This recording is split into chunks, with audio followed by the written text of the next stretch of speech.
Welcome to Aachiko fitness. Dumbbell series workout में हम करेंगे आज चेस्ट का वर्कआउट ओनली विद डंबल। यहाँ पे मैं आपको फ्लो, फॉर्म, टेक्निक, सारी चीजें, अगर जिम है या घर, आप किस तरीके से वर्कआउट कर सकते हो डंबल से चेस्ट के लिए मैं आपको आज बताऊंगा। चलिए शुरू करते हैं। सबसे पहली एक्सरसाइज हम करेंगे डिक्लाइन चेस्ट प्रेस। बड़ा मसल है, इसीलिए हमें डिक्लाइन से शुरू करना चाहिए। अगर आपको फॉर्म एंड टेक्निक डिटेल में जानना है, ये रही लिंक। डिक्लाइन चेस्ट प्रेस के लिए सबसे पहला -15 डिग्री बेंच का रहना बहुत ज़रूरी है। एंड यहाँ पे आप देखोगे मेरा पूरा का पूरा 4 जनरेशन मेरे लेग से होगा। मैंने फुट को लॉक किया है, lie down, chest up, back arch, lifted dumbbell on my shoulder. Dumbbells को ज्वाइन नहीं करना है, दोनों को सेपरेट रखना है। ओके, डंबल्स को ज्वाइन नहीं करना है, दोनों को सेपरेट रखना है। हिप एलिवेटेड रहेगा, ब्रीथ, नेक एलिवेटेड। 1 2 3 4 5। करते वक्त एक्सेल इनहेल ऊपर कीजिए और 10 रोटेशन।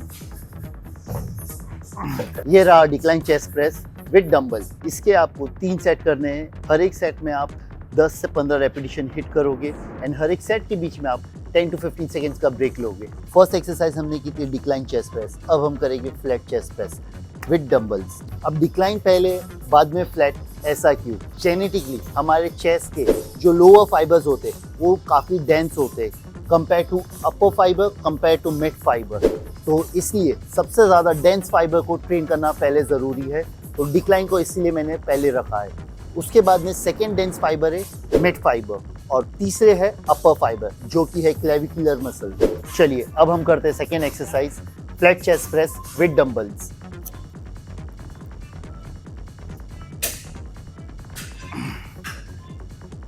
आपको कुछ इस तरीके से नी पे रखना है एंड टिल्ट योरसेल्फ। यहाँ पे lift your dumbbells higher, complete straight up, slightly rotate रह के एल्बोज 45 डिग्री में बेंड हो गए नीचे जाते वक्त। एंड बाबल में और डंबल में डिफिकल्टीज ये होती है कि बाबल में आपका हाथ नजदीक आने के चांसेस होते ही नहीं है क्योंकि आपने बारबल पकड़ा है। डंबल में you try and get them closer, कुछ इस तरीके से पिरामिड बनाते। इसे अवॉइड करना है, डंबल्स को वाइडर रखना है। हिप हायर, नेक को फ्लोर से elevated, breathe. 1 2 3 4, exhale inhale up 5 6 7 8 9 10। Dumbbell को रोटेट किया, नीचे लाया, थ्रो देम। ये था flat chest press with dumbbells. इसके आपको 3 सेट करने हैं। हर एक सेट में आपको 10 to 15 रेपिटेशन हिट करना है एंड हर एक सेट के बीच में आप 10 to 15 सेकेंड्स का ब्रेक ले सकते हो। सबसे पहली एक्सरसाइज हमने की थी decline chest press with dumbbell और दूसरी हमने की flat chest press with dumbbell. अब हम तीसरी एक्सरसाइज करेंगे फ्लाई विद डंबल। ये 3 फ्लो ऐसा क्यों है, 2 कंपाउंड मूवमेंट के बाद में एक isolation. Stay tune for the information. चलिए करते हैं फ्लाई विद डंबल्स। सबसे पहला तो आपको कुछ डंबल को इस तरीके से लेके बैठना है जैसा हम फ्लैट चेस्ट के लिए लेके बैठते हैं। Then go behind, lift it up. यहाँ पे आपका हिप एलिवेशन होगा। जैसे ही आपने हिप एलिवेट किया, अब डंबल्स को आप एक दूसरे से दूर लेके जाओगे। एंड मैंने बहुत से लोगों को देखा है हाथों को, एल्बोज को पूरा स्ट्रेट करके रखते हैं, नेक को इस तरीके से बेंच पे प्रेस करके रखते हैं। अभी मैं आपको बताऊंगा सही तरीका। एल्बो को आपको शार्प लॉक रखना है, हेड एलिवेटेड रखना है, हिप हायर, और ये आपका डंबल हमेशा शोल्डर से बाहर ही इफेक्टिव रहेगा क्योंकि यहाँ पे शोल्डर के ऊपर वो लाइन ऑफ ग्रेविटी में बोन के ऊपर आ गया है, पूरा स्ट्रक्चर के ऊपर है। कोई फायदा नहीं है, आपको डंबल का वेट फील ही नहीं होगा। जैसे ही आप उसको लेके जाते हो आपको डंबल का वेट फील होगा एंड इसको लेटरल लेके जाना है एंड प्रेस करना है। 1 2 3। एल्बो का एंगल जरा भी चेंज नहीं होगा, लेटरल लेके जाना है, पूरा नजदीक लाना ही नहीं है, पहले ही रोक देना है।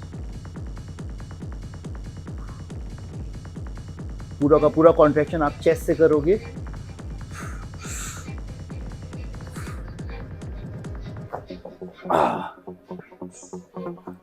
ये थी चेस्ट फ्लाई विद डंबल्स। इसके आपको 3 सेट करने हैं। हर एक सेट में आप 15 टू 20 रेपिटेशन हिट करोगे और हर एक सेट के बीच में आप 20 से 25 सेकंड तक ब्रेक ले सकते हो।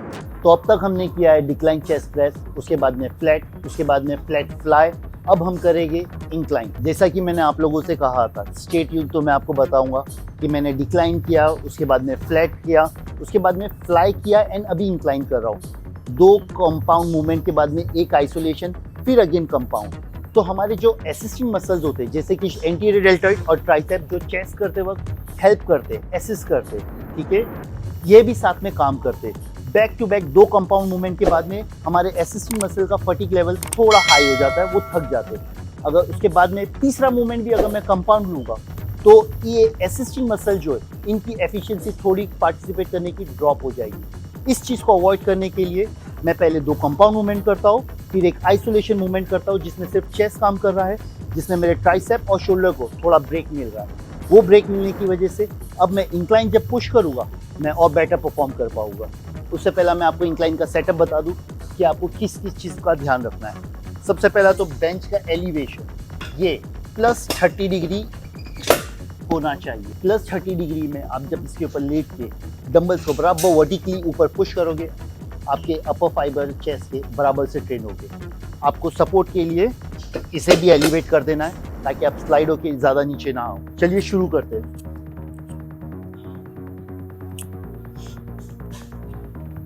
एच पे आपको लेटना है एंड नीचे पुश करके अप। यहाँ पे मैंने बहुत से लोगों को मिस्टेक करते हुए देखा है, वो लोग डंबल को ज्वाइन कर देते। सेम आपको वो चीज़ अवॉइड करनी है।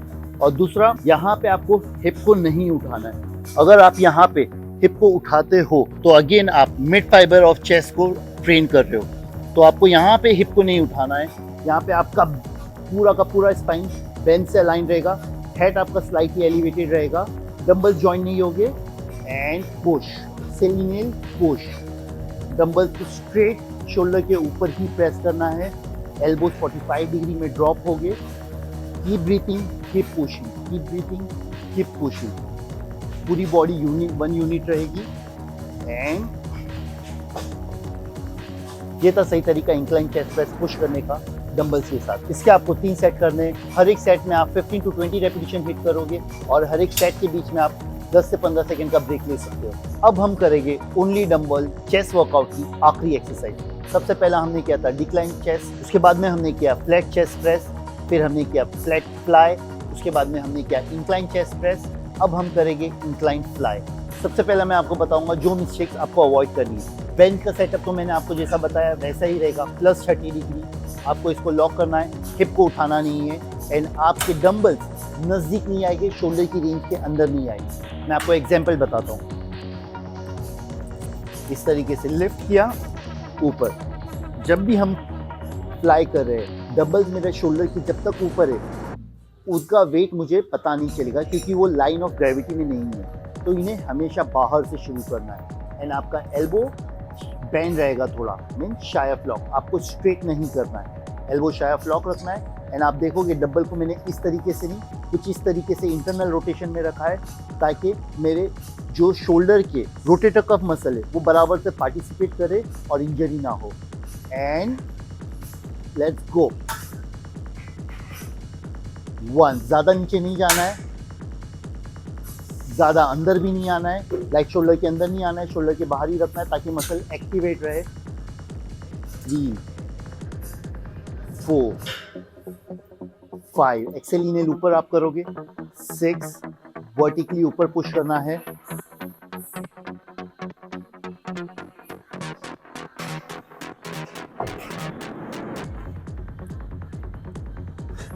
'ये था सही तरीका इंक्लाइन फ्लाई करने का। इसके आप 3 सेट करोगे, हर एक सेट में 15 टू 20 रेपिटेशन हिट करोगे और हर एक सेट के बीच में आप 10 से 15 सेकंड का ब्रेक ले सकते हो। ये था chest workout only with dumbbells. इसमें मैंने आपको पूरा फॉर्म, पूरा फ्लो एक्सप्लेन किया है, क्यों ऐसा होना चाहिए। पहले कंपाउंड मूवमेंट, फिर आइसोलेशन, फिर कंपाउंड, फिर आइसोलेशन। इसके अलावा अगर आपको और कुछ क्वेरी है आप प्लीज़ कमेंट सेक्शन में मेंशन कीजिए। अगर आपको वीडियो पसंद आया प्लीज़ लाइक, फॉलो, शेयर और सब्सक्राइब कीजिए।